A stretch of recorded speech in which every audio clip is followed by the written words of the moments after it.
Hey everybody, welcome back to Relativity, Craziness, the twilight zone, if you will, of Physics 11.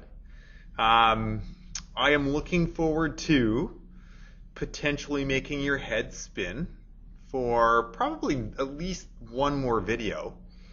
Again, looking forward to maybe during the next sort of 30 minutes or so, walking you through a few stages, a few feelings here. Again, going through some info. Maybe you'll be in denial, hopefully not angry with me because I'm just the messenger. But maybe you'll join me on Zoom and bargain. No depression either. We should change that to confusion. Or maybe at this point, we're a few videos in, and I know some of you have mentioned on Zoom that you're actually having a pretty good time just scooting through and moving to acceptance. And maybe that's the case because some of the math is kind of nice. So hopefully that's kind of fun. And hopefully you are able to progress through some of these stages and not just be stuck in denial and anger anyways. Or depression. Stage 3 is fun, stage 5 is fun. So far in this chapter, we have talked about the absence of ether, the Michelson-Morley experiment. We talked about two very important assumptions of relativity, that there is no preferred reference frame for light, and that the speed of light is always constant in all reference frames. We then saw some consequences of that, these crazy thought experiments that Einstein came up with. Simultaneity is relative. We talked about time dilation, single moving clocks run slow. And then we, last video, looked at length contraction, which is moving things are skinny. So today we're on to consequence number 4, which is mass increase. So it turns out, and this is a bit counterintuitive when we compare it to last day's video, or the last video, that when things move quickly, we said that they become skinny. Remember, people don't die, but they actually become skinny in one of the dimensions, the dimension that they're moving. But at the same time, they actually become more massive. The number of kilograms they're worth increases. So I'm going to offer you a couple of terribly misleading terms here that we're not going to put any time or energy into memorizing. Again, these terms are the same ones that have come up for time and also for length. Proper mass, which sounds like the correct way to measure mass, but it's not correct. It's just a way to measure mass. That is the mass that you would measure for an object when it is not moving compared to you, when it's just sitting there. So you take your cat, you put your cat on a scale, maybe in an elevator like we chatted about way back in chapter 5.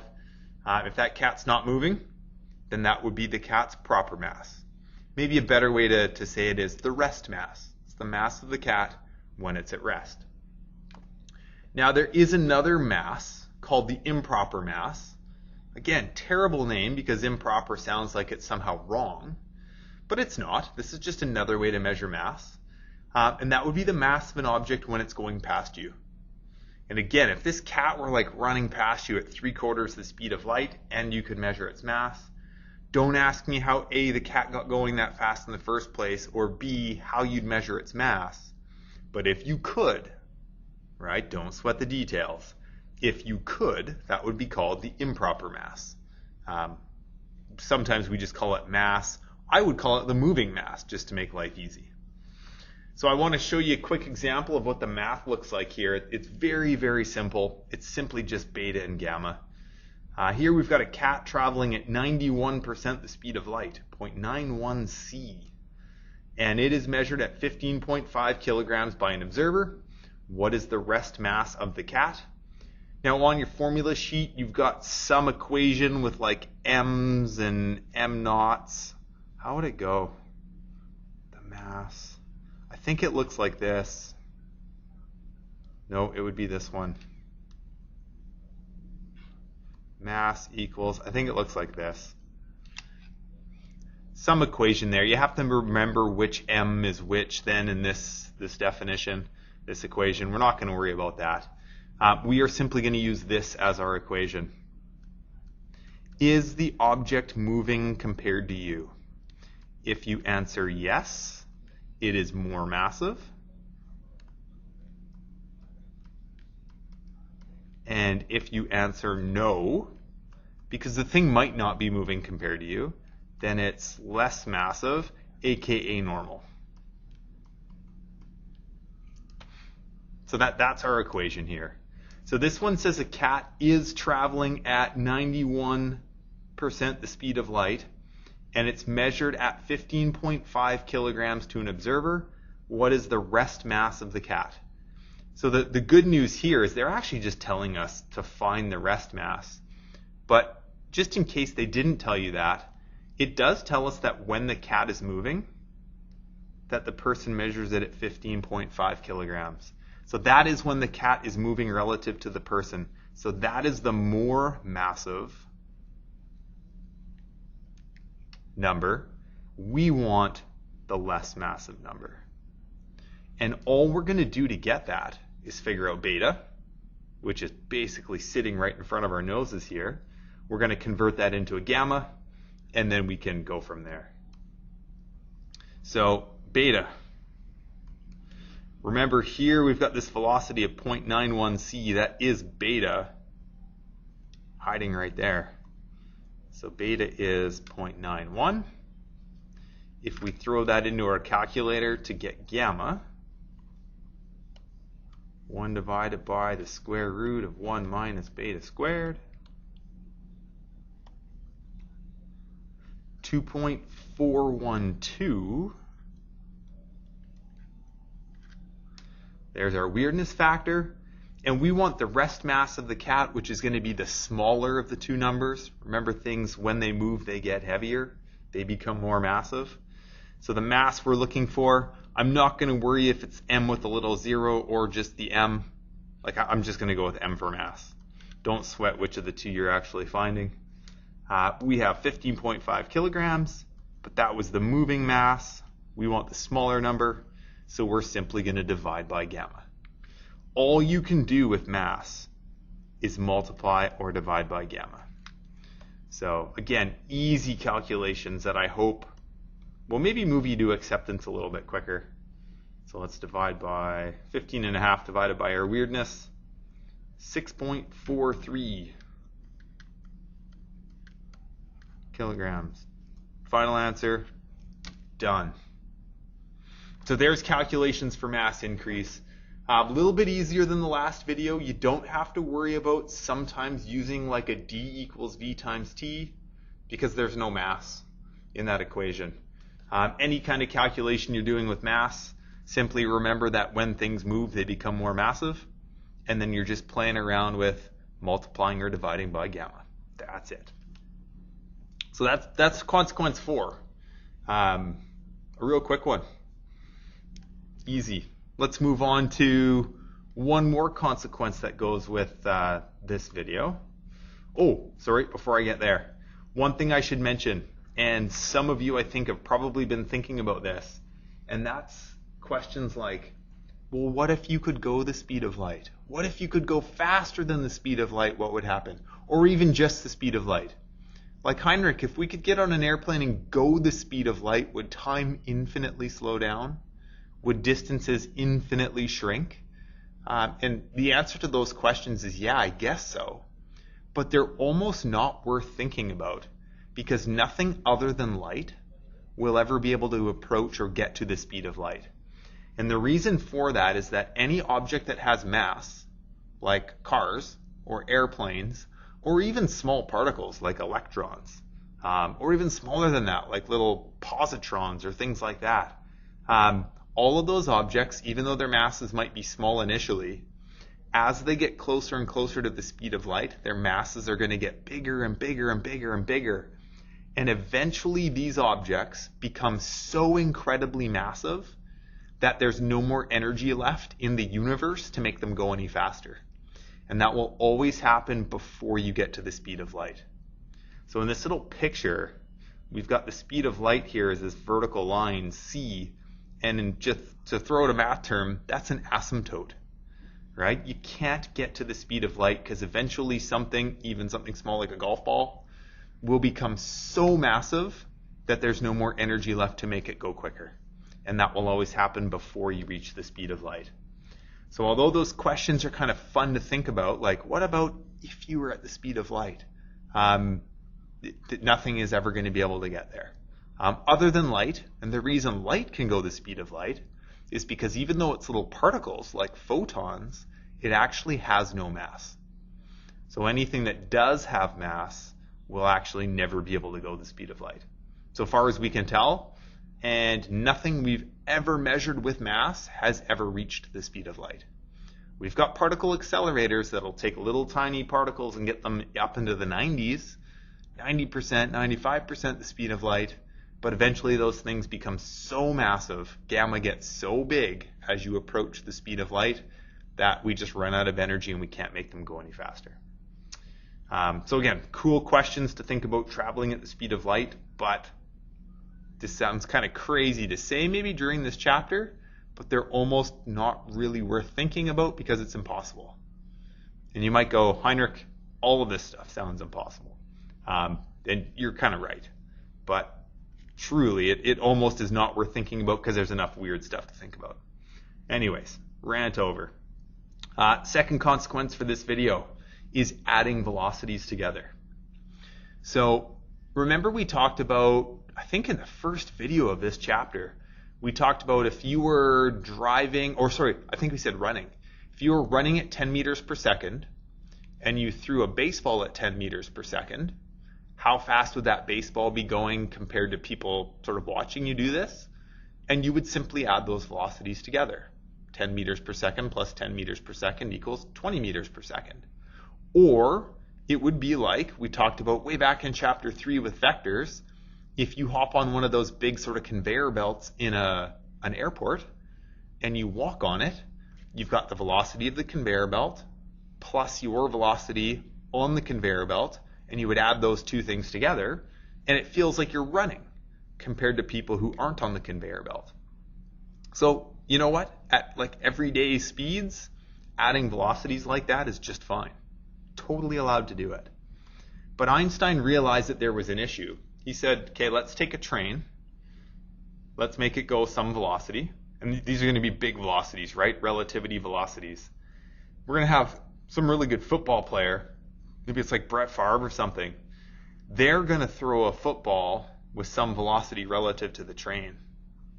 So this is kind of like that running and throwing the ball. This is now somebody on a train and they throw the ball. We've got a bunch of observers. I don't know why those people don't have faces. Sorry, Microsoft Word clip art doing what I can. So the train's going at some speed. WRT means with respect to, or compared to the ground. We then have this quarterback who's going to throw the ball at some speed called V2 with respect to the train. And all of these faceless people here on the ground, how fast is the ball going to go according to them? And you'd look and maybe you'd say, well, you just add those two velocities together, right? Like that's easy. And it turns out you do add those velocities at everyday train and football throwing speeds. But we're going to run into an issue if we look at like a relativity train or like a relativity Brett Favre, somebody who's throwing it really, really, really fast. So the answers, there's actually two of them. Galileo, way back when, came up with the option that I've already mentioned a few times. Galileo said the total velocity is simply the addition of the two velocities together. And that's totally fine for everyday speeds. It really is. We don't have to backtrack and say, hey guys, guess what? All the stuff we did in chapter 3 with vectors, it was all wrong. Because we were adding things like 10 meters per second and 3 meters per second, right? Easy. Those numbers work.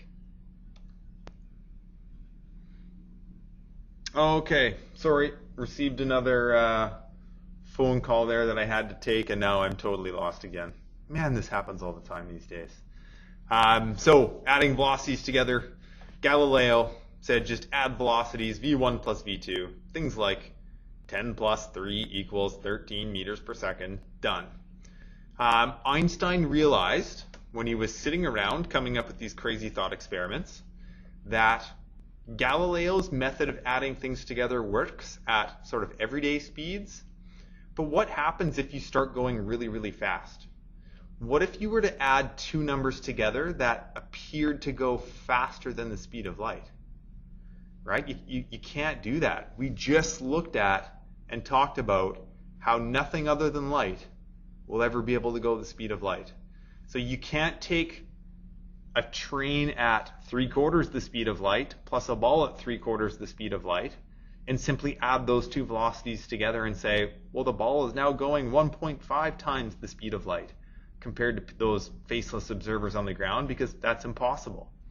So Einstein did something. It's kind of like the cosine law, where if you think about cosine law, it's really Pythagoras, c squared equals a squared plus b squared, with a little correction on there for the fact that there's no 90 degree in that triangle. So it's Pythagoras with some extra stuff. Einstein did the same. He said, okay, Galileo, you got it, but we need to add some extra stuff when things are going really, really fast. Now, don't freak out, because I promise this isn't as bad as it looks. I got you. You got to trust me. Here's Einstein's correction. Einstein said, yes, go ahead and add V1 plus V2, but then you have to divide by 1 plus V1 times V2 over c squared. And that's scary looking, but I promise it's not that bad, right? And again, trust me, let's jump right into an example so I can prove to you that it's really kind of nice. So here we go. Let's try this.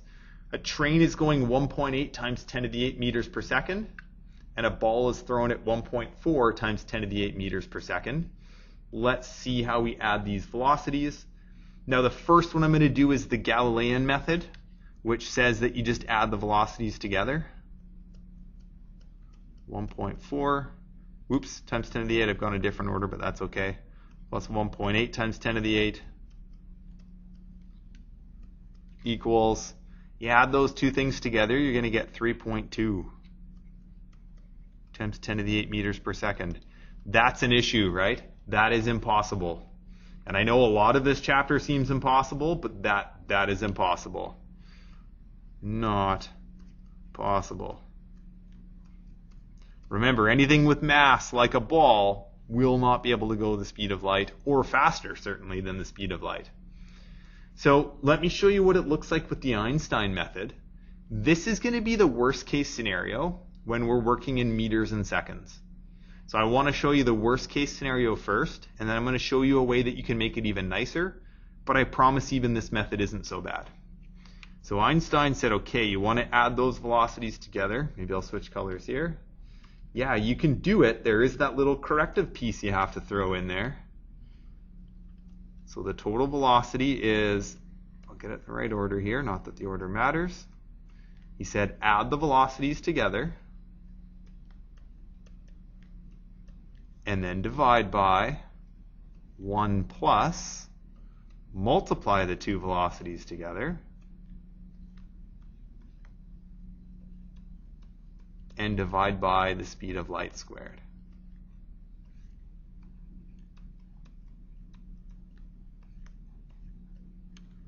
Now here's why this isn't so bad.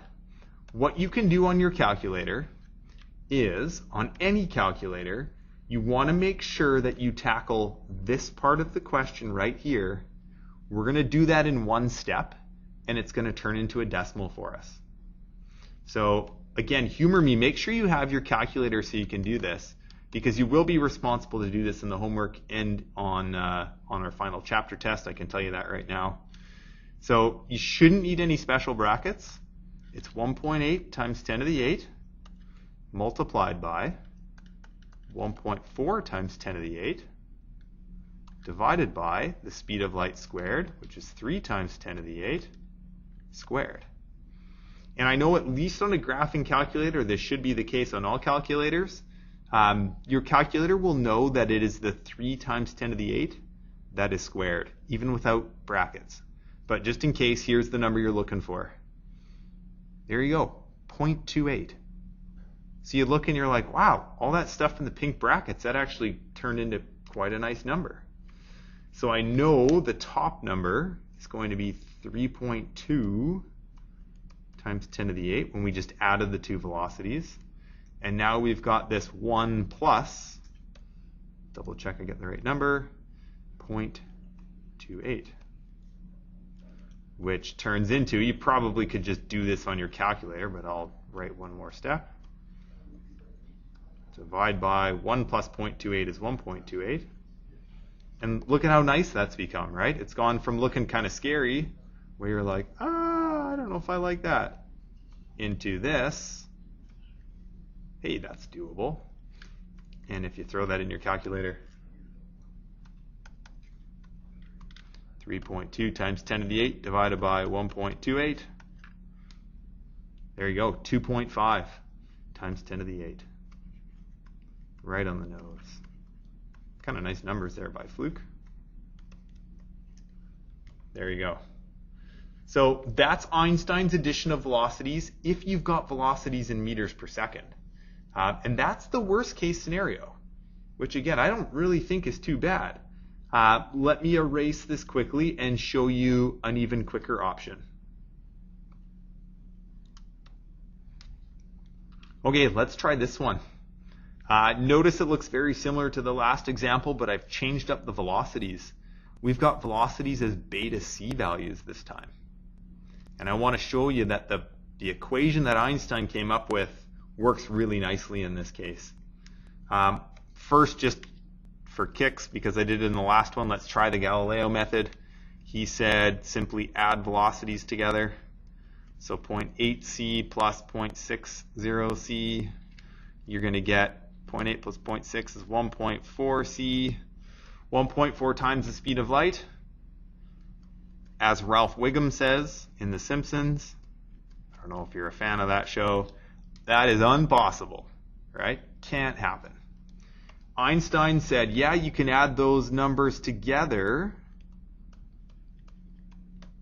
but you have to add that corrective piece, because we're now talking like relativity speed, right? This is a relativity train and a relativity ball.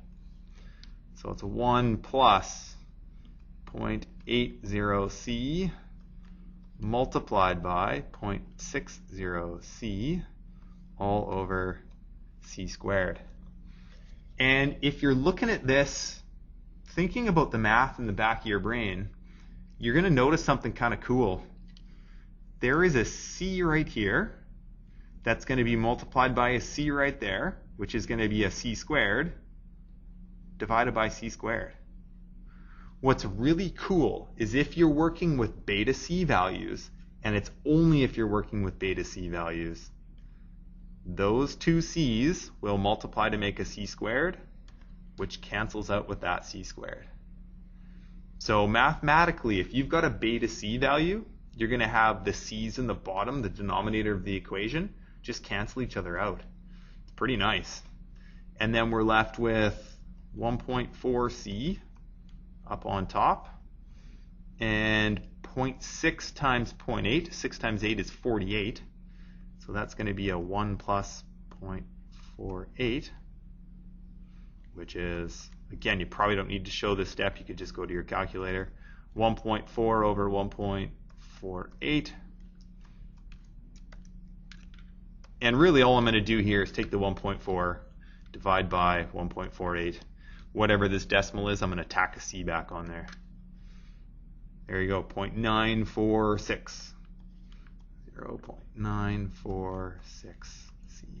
94.6% the speed of light. So there's kind of a nice option, right? Is if you're given velocities in beta c values, you can cancel some c's. Now, when you're going through these addition of velocity questions, you've really got, I guess, three options. You could work in meters per second, like we did in the previous example. It's really not that bad. It cleans itself up nicely. You could, if you're given a beta c velocity, do this kind of question, where you cancel out c's. Or the third option, I guess, is if you're given meters per second, you could convert that into a beta c value and then go through this slightly quicker method. So it really doesn't matter. I don't care if you add them all the time in meters per second or all the time as beta c values, or if you convert between the two to whichever one you're more comfortable with. I will totally give you creative control. on your next chapter test, you'll have a couple addition of velocity questions, and my answer key will have both meters per second and a beta c value like this. So I'll let you add with whichever method you find more comfortable. So there is that lesson. I don't, again, think you'll find this too bad. The math is kind of nice. The practice, the homework that goes with this lesson is worksheet 2. So chapter 7, worksheet 2. Number 5 on this worksheet is optional. So if you're looking for a challenge, give it a try. That's awesome. If you never want to try it, that's okay. It's above and beyond what you'll be expected to do. Just to give you a heads up, with number 5, it's an addition of velocities question, but instead of solving for VT, you're solving for one of the two velocities. And the thing that's a little bit tricky is just algebraically it shows up in a couple of different spots. So it's going to be looking for, let's call it, again, it could be V1 or V2. It's going to be solving for, let's just call it like a V2. So you're looking for that, and I give you V1 and I give you VT. So a little bit tricky algebraically. Happy to go over that one on Zoom with you if you want to do it, or you can just ignore it because, again, it's above and beyond what you're expected to know. So give that homework a try. Have some fun with it. Try to wrap your head around some of these crazy concepts. And please, please join me on Zoom. Because again, I'd love to chat with you about this. I'm sure you've got some questions. The gears are turning in your brain. I'd love to hear those questions and hopefully provide some answers that maybe make sense. Have fun with this, and we will chat soon on Zoom or via email too. Whatever works for you. Take care, everybody.